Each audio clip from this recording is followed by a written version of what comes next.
اعوذ باللہ من الشیطان الرجیم بسم اللہ الرحمن الرحیم ودت طائفۃ من اہل الکتاب لو یضلونکم وما یضلون الا انفسهم وما یشعرون صدق اللہ العظیم۔ رب اشرح لی صدری ویسر لی امری واحلل عقدۃ من لسانی یفقہوا قولی۔ رب یسر ولا تعسر وتمم بالخیر آمین یا رب العالمین۔ سورہ آل عمران آیت نمبر 69 آپ اسکرین پہ لکھی دیکھ رہے ہیں۔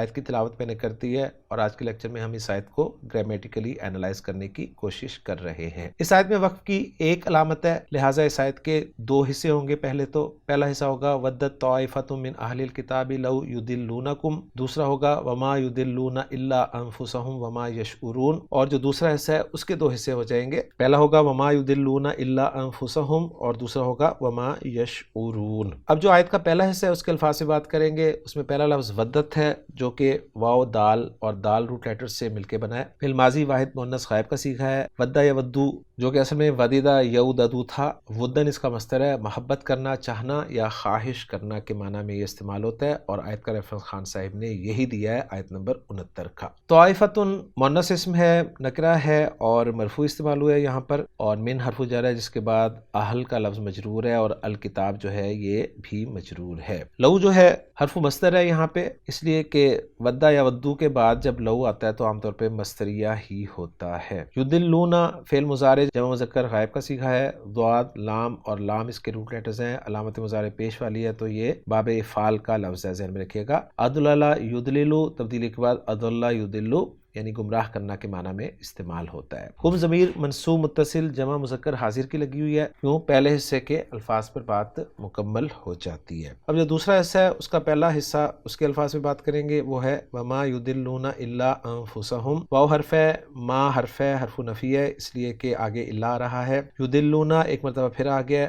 انفسا یہ نفس کی جمع ہے، منصوب یہاں پر استعمال ہوا ہے، اور انفسا کے ساتھ جو ضمیر لگی ہوئی ہے ضمیر مجرور متصل جمع مذکر غائب کی ہے۔ دوسرے حصے کے پہلے حصے کے الفاظ پہ بات کرنے کے بعد اب چلتے ہیں ہم اس آیت کے آخری حصے کی طرف جو کہ دوسرے حصے کا دوسرا حصہ ہے، اور وہ ہے وما یشعرون۔ واو حرف ہے، ما یہاں پر نافیہ ہے اور اس کے بعد مضارع آ رہا ہے، اور ہم جانتے ہیں کہ مضارع سے پہلے اگر ما نفی کے لیے آ جائے تو مضارع کا ترجمہ حال میں کیا جاتا ہے۔ یشعرون فعل مضارع جمع مذکر غائب کا صیغہ ہے، شین عین را باب نون سے استعمال ہوا ہے، شعر یشعر شعور کے معنی میں فعل ہم دیکھ چکے ہیں۔ الفاظ سے بات کرنے کے بعد اب ہم چلتے ہیں جملوں کے اعراب کی طرف۔ تو پہلا جملہ جو کہ جملہ مستانفہ ہے یہ ودت سے شروع ہو رہا ہے۔ ودت فعل ماضی واحد مؤنث غائب کا صیغہ ہے تو اس کا فاعل آگے آ سکتا ہے، لہٰذا طائفتن جو ہے اس کا فاعل ہے۔ ودت فعل، طائفتن فاعل، اور من اہل الکتاب جار مجرور جو ہے یہ طائفتن کی صفت بن جائے گا، اس لیے کہ طائفتن جو ہے یہ نکرہ ہے۔ جار مجرور سمپل اینالائز ہو جائے گا، من حرف جر اور مجرور میں اہل مضاف ہے اور الکتابی مضاف الیہ ہے۔ فعل فاعل آ گیا، اب چاہیے مفعول بہ، تو مفعول بہ جو ہے وہ لو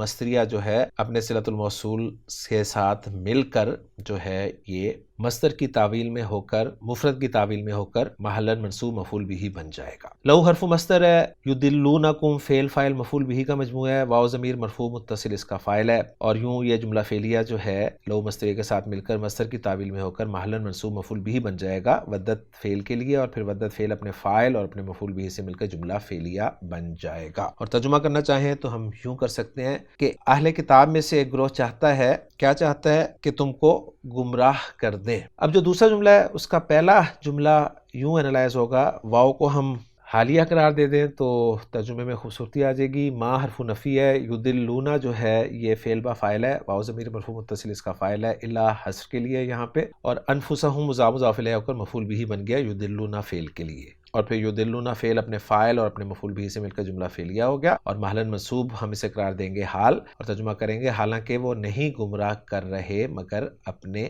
آپ کو، یعنی وہ صرف اپنے آپ کو ہی گمراہ کر رہے ہیں۔ وما یشعرون آخری جملہ جو ہے اس کو انالائز کروں، واو کو عاطفہ قرار دے دیتے ہیں، ما حرف نفی ہے، یشعرون فعل با فاعل ہے، واو ضمیر مرفوع متصل فاعل، فعل اپنے فاعل سے مل کے جملہ فعلیہ، اور ترجمہ ہوگا اور وہ شعور نہیں رکھتے۔ تو الحمدللہ جی ہمارا کام مکمل ہو گیا ہے۔ محمود صافی صاحب صاحب کی ورکنگ کے ساتھ اس کو میچ کر لیتے ہیں۔ محمود صافی صاحب نے جملوں کا اعراب کچھ یوں دیا ہے کہ ودت طائفۃ لا محل لا استنافیہ ہے، یدلونکم لا محل لا صلۃ الموصول حرفی لو ہے، ما یدلون الا انفسهم فی محل نصب حال ہے، اور ما یشرون فی محل نصب معطوف علی جملۃ الحال ہے۔ تو الحمدللہ جی میچنگ مکمل ہو گئی ہماری محمود صافی صاحب کی ورکنگ کے ساتھ۔ اب اس آیت کا ترجمہ دیکھتے چلتے ہیں۔ ودت طائفۃ من اہل الکتاب، اہل کتاب کی ایک جماعت نے چاہا، لو یدلونکم، کاش وہ تمہیں گمراہ کر دیں، تو انہوں نے کاش کے ساتھ ترجمہ کیا ہے، وما یدلون الا انفسهم، حالانکہ وہ اپنے سوا کسی کو گمراہ نہیں کر رہے، وما یشعرون، اور وہ شعور نہیں رکھتے۔ تو آپ نے دیکھا کہ ترجمہ جو ہے وہ حال میں ہی کیا گیا ہے